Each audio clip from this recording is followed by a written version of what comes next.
Hey everyone, and welcome back to another episode of Fast Forward. And our hosts today are Nubia Fernandez and Yaretsi Martinez. And let's go around the table just saying our names. Naima Abdul Karim. Leticia Aguilera. Isabela Delgado. Marshall Leslie. Sophia Liu. And these are all our seniors. Yeah, we're doing a panel, and how this is going to work is we're going to review a bunch of questions. We're going to talk about how it was transitioning into high school, how middle school was when we came in, sports, and we're just going to talk about everything that you guys wanted to hear from us. So, first question, describe your high school experience in one word and explain. Isa, go ahead and start us off. So one word to describe my high school experience, I think, would be busy. We take lots of hard classes in this school, and I do sports and lots of volunteering. So it's been a lot to juggle, but you get through it. The word I would use would be transformative. I've experienced a lot of changes from when I started at YWPA to how I'm ending. So yeah. My word would be adjustment, just because I, found myself adjusting a lot when I came into high school rather than because I was online before. So yeah. My word would be memorable, because this senior year, actually, I started senior vlogs, and it's just been the best of my time. Yeah. I would say tumultuous. Not necessarily with a positive or negative connotation, but you can cross a tumultuous river, and that's how I feel about this school experience.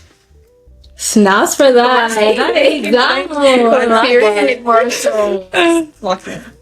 Okay, so now let's talk about when we got here. So was it middle school? Was it middle school? What was your experiences? So let's start with Marshall.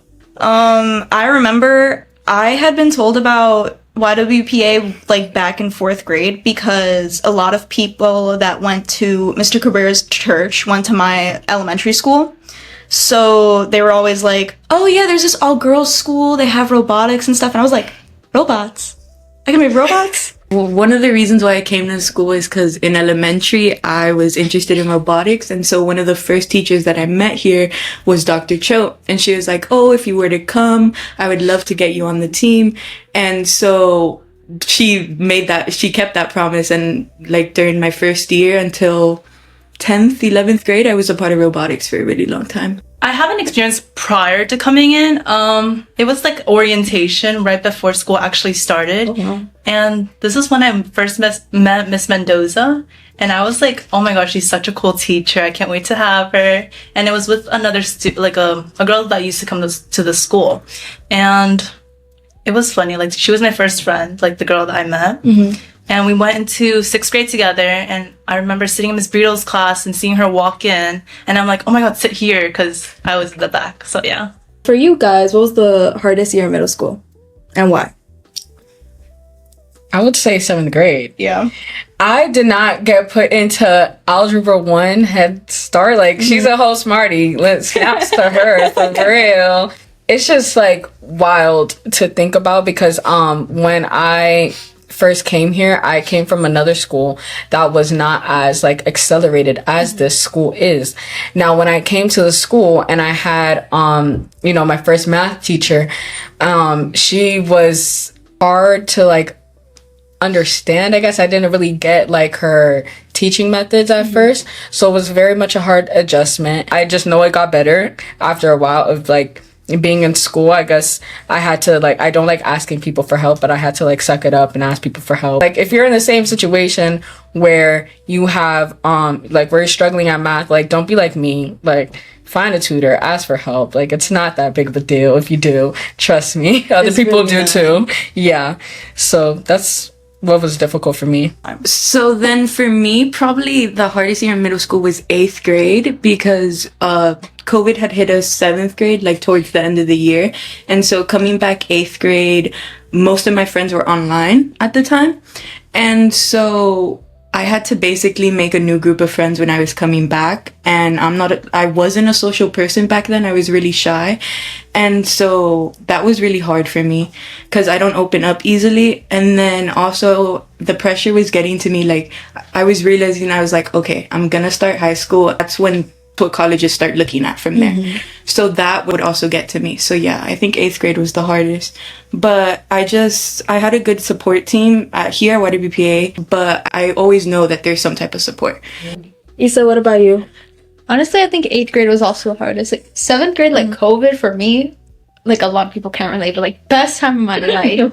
Oh my god. I loved like being in quarantine. I loved it so much. Like, I loved it too. A problem for me was I got so used to the routine that when we came back in 9th grade, I was not there.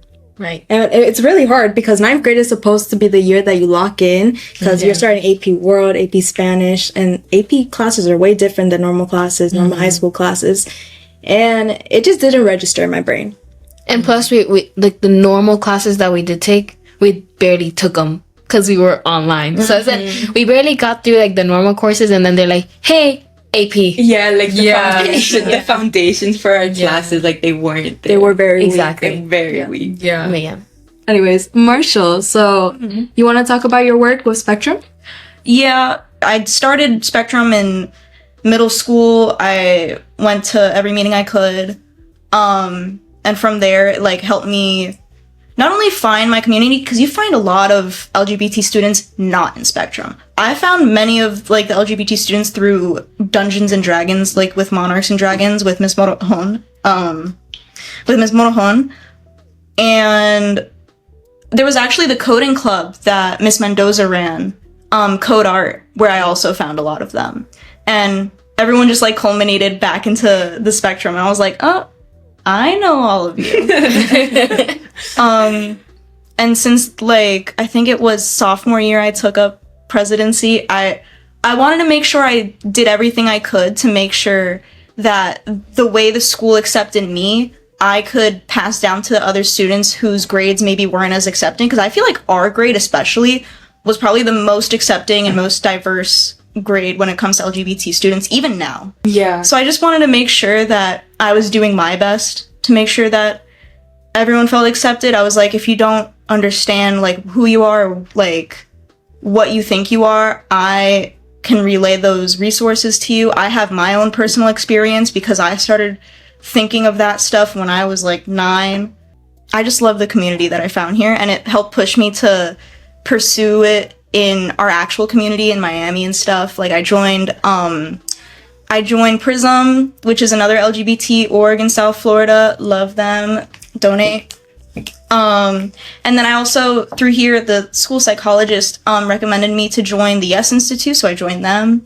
And it's like it's just a flowing river of different connections that you can make with people that aren't just helpful if you're a part of the LGBT community, but like if you want a community in general to support you. So as you could tell, our class is full of many amazing individuals, and let's focus our attention to another amazing individual, Isabela Delgado, because you have been playing golf for how many years now?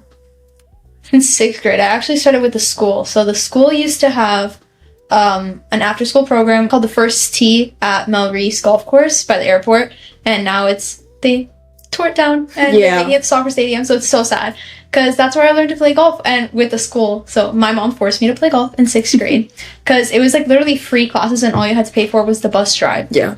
So my mom was like, I don't care what you want, like you're doing those classes, like I don't care, like you can meet so many amazing people just by playing golf, like you're doing it. So I started, hated it.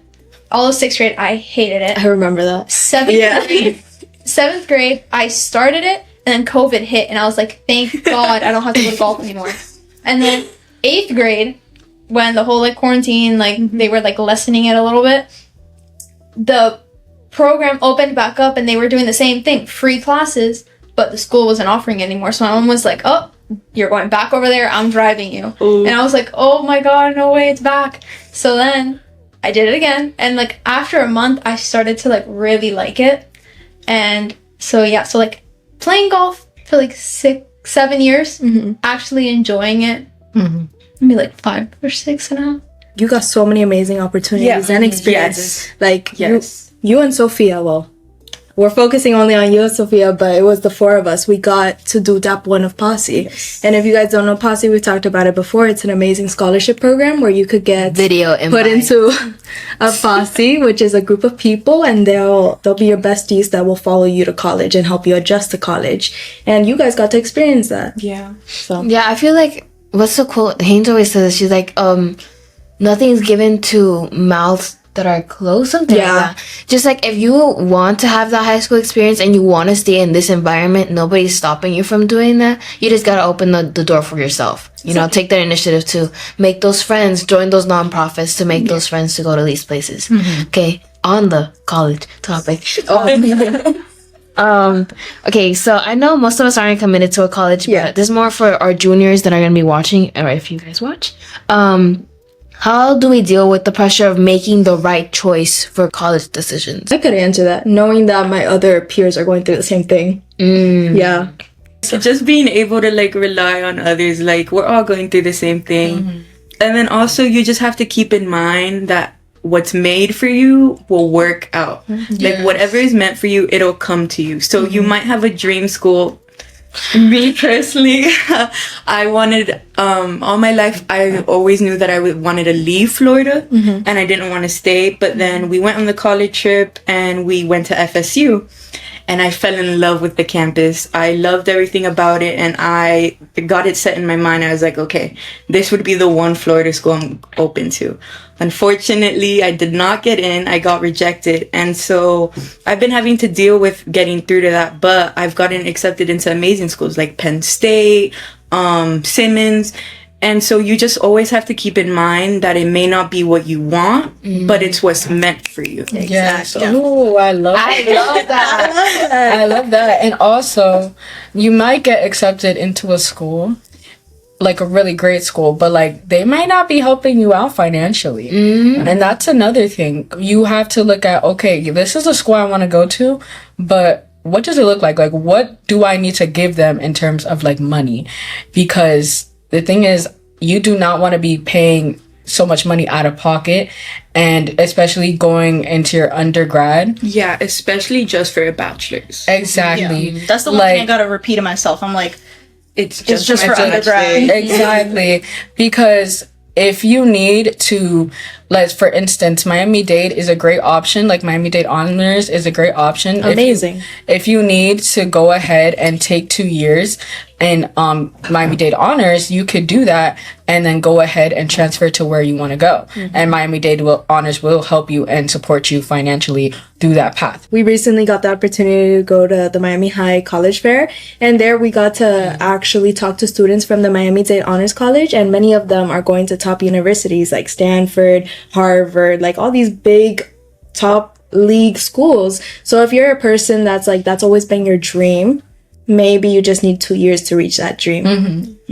And Miami Honors is a full ride. So Yeah.